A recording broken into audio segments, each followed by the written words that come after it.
வணக்கம் தலைவா, அனைவருக்கும் இனிய வணக்கம்.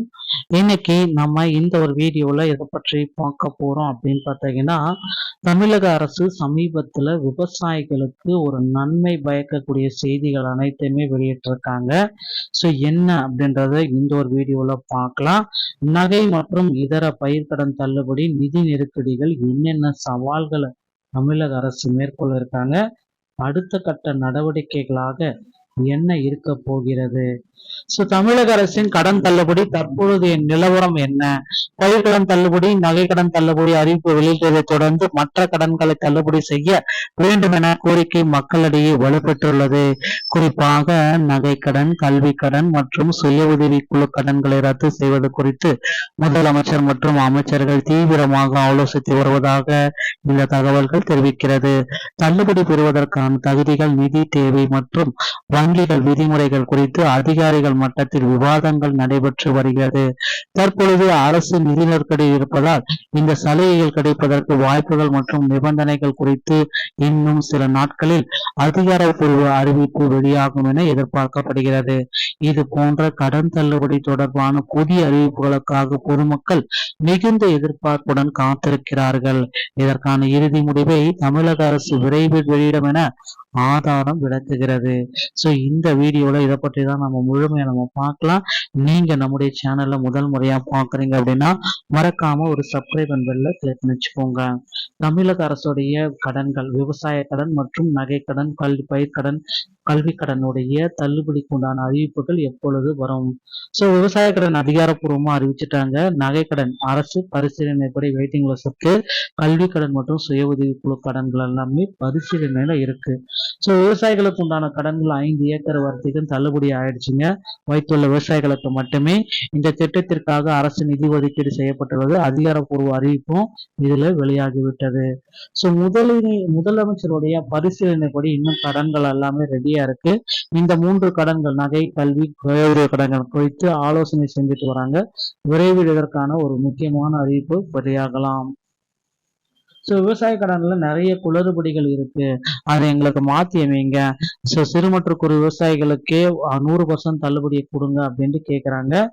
மக்களின் கோரிக்கை பாத்தீங்கன்னா முதலமைச்சர் தற்பொழுது ஆலோசனை செய்யறாங்க, நிதி ஒதுக்கீடு பண்ணுவாங்க. அதற்கான அதிகாரப்பூர்வ அறிவிப்பையும் விரைவில் முதலமைச்சர் வெளியிடுவார் அப்படின்றது எதிர்பார்க்கிறது. பயிர்க்கடன் தள்ளுபடியை தொடர்ந்து பின்வரும் 3 முக்கிய கடன்களையும் தள்ளுபடி செய்ய மக்கள் தமிழக அரசுக்கு தொடர்ந்து கோரிக்கை வச்சிருக்காங்க. நகை கடன்கள், கல்வி கடன்கள், சுய உதவி குழுக்களுக்கு உண்டான கடன்கள் அனைத்துமே இப்ப வந்துட்டு இருக்கு. இந்த தள்ளுபடியை தாமதமாக்கும் 4 முக்கியமான அப்டேட் என்ன அப்படின்றது நீங்க தெரிஞ்சுக்கணும். பவுன் வரம்பு, நகை கடனில் எத்தனை சவரன் வட்டிகள் தள்ளுபடி கொடுக்கலான்றது இன்னும் ஃபைனல் ஆகல. எந்தெந்த தகுதிகளுக்கு உட்பட்டவர்களுக்கு முன்னுரிமை அளிப்பது அப்படின்றது இன்னும் ஃபைனல் ஆகலைங்க. நிதி அந்த கடன்களை தள்ளுபடி செய்ய எவ்வளவு நிதி வேணும் அப்படின்றது ஒன்னும் அப்டேட் வரல.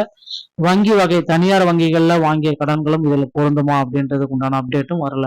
முதலமைச்சர்கள் மற்றும் அமைச்சர்கள் மட்டத்திலான மதிப்பீடு, நிதி தேவை, பினான்சியல் ரிக்வயர்மெண்ட், இந்த கடன்களை முழுமையாக தள்ளுபடி செய்ய அரசுக்கு எவ்வளவு நிதி வேணும், எதன் அடிப்படையில் பயனாளிகளை தேர்ந்தெடுப்பது, யாருக்கெல்லாம் தள்ளுபடி வழங்கலாம் அப்படின்ற ஒரு அப்டேட்டே இல்லாம போயிடுச்சு. நகைக்கடன் தள்ளுபடியில 5 சவரனுக்கு உட்பட்ட நகை கடன்களை முழுமையா தள்ளுபடி செய்யலாம் அப்படின்ற மாதிரி எதிர்பார்ப்புகள் போயிட்டு இருக்கு. வங்கிகளுடைய வகை, தனியார் வங்கிகள் அல்லது வாங்கிய அனைத்து பிரைவேட் பேங்க்ல வாங்கிய கடன்களையுமே தள்ளுபடி செய்யலாமா அப்படின்ற மாதிரி போயிட்டு இருக்கு. முக்கிய சவாலா பாத்தீங்கன்னா இப்ப இருக்கிறது நிதி நெருக்கடி அப்படின்றது எல்லாருக்குமே தெரியும். மக்களுடைய எதிர்பார்ப்பு ஒரு பக்கமா இருந்தாலும் அரசு கிட்ட நிதி இல்லாதனால கடுமையான நிதி நெருக்கடி காரணமாக அனைத்து கடன்களையுமே முழுமையாக தள்ளுபடி செய்வதற்கான வாய்ப்புகள் மிக மிக குறைவு போல் தெரிகிறது. இதன் காரணமாக கடந்த காலங்களைப் போல அனைவருக்கும் முழுமையான தள்ளுபடி சாத்தியம் இல்லாமலும் போகலாம். இதன் விளைவு என்னவாக இருக்கும் அப்படின்னு பாத்தீங்கன்னா, முழுமையான கடன் தள்ளுபடி ஒப்பீட்டு அறிக்கை, நிதியை கருத்தில் கொண்டு மக்கள் அனைவருக்கும் பாரபட்சமின்றி தள்ளுபடி வழங்குவதற்கு பதிலாக மிகவும் கடுமையான தகுதிகளின் அடிப்படையில் மட்டுமே தள்ளுபடி கிடைக்கும். உண்மையான மற்றும் ஏழை பயனாளர்களுக்கு மட்டுமே முன்னுரிமை. குறிப்பிட்ட சவரன் அல்லது வருமான வரம்பு கட்டாயமாக்கப்படலாம்.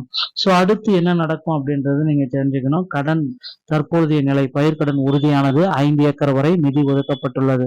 நகைக்கடன் பரிசீலனை இருக்கு. சவரன் 5 சவரன் வரை ஆலோசனை கணக்கிடப்பட்டிருக்கு. கல்வி கடன் பரிசீலனையில் வச்சிருக்காங்க, இன்னும் முடிவாகவில்லை. இதற்கான நிதி கணக்கிடப்பட்டு வருகிறது. சுய உதவி குழுக்களின் கடனும் பரிசீலனை வச்சிருக்காங்க, இன்னும் முடிவாகப்படவில்லை, கணக்கிடப்பட்டிருக்கு நிதி. அடுத்து என்னவா இருக்கும் அப்படின்றது நீங்க தெரிஞ்சுக்கணும். தயவுசெய்து வதந்திகளை நம்பாதீங்க. நகை கடன் குறித்த அதிகாரப்பூர்வ அறிவிப்பு வரை வெளியே வெயிட் பண்ணிட்டே இருங்க. ஓரிரு நாட்கள்ல கண்டிப்பா அறிவிப்பு வெளியாகலாம். ஸோ அதுவே தனியார் மற்றும் வங்கிகள், அரசு வங்கிகள் சவரன் குறித்த எந்த ஒரு செய்தியும், உறுதியற்ற தகவலையும் நம்ப வேண்டாம். ஸோ தயவு செய்து வெயிட் பண்ணுங்க. யார் யாருக்கெல்லாம் தள்ளுபடி அப்படின்ற ஒரு அப்டேட் வந்து பாத்தீங்கன்னா இன்னும் ஒரு சில தினங்கள்ல கொடுத்துருவாங்க. இந்த வீடியோ பதிவு இதை பற்றி தான் விளக்குகிறது. வீடியோ உங்களுக்கு பிடிச்சிருந்தா உங்களுடைய சேனலோட இணைந்திருங்க. மீண்டும் ஒரு நல்ல தகவலோட நான் உங்களை சந்திக்கிறேன். நன்றி, வணக்கம்.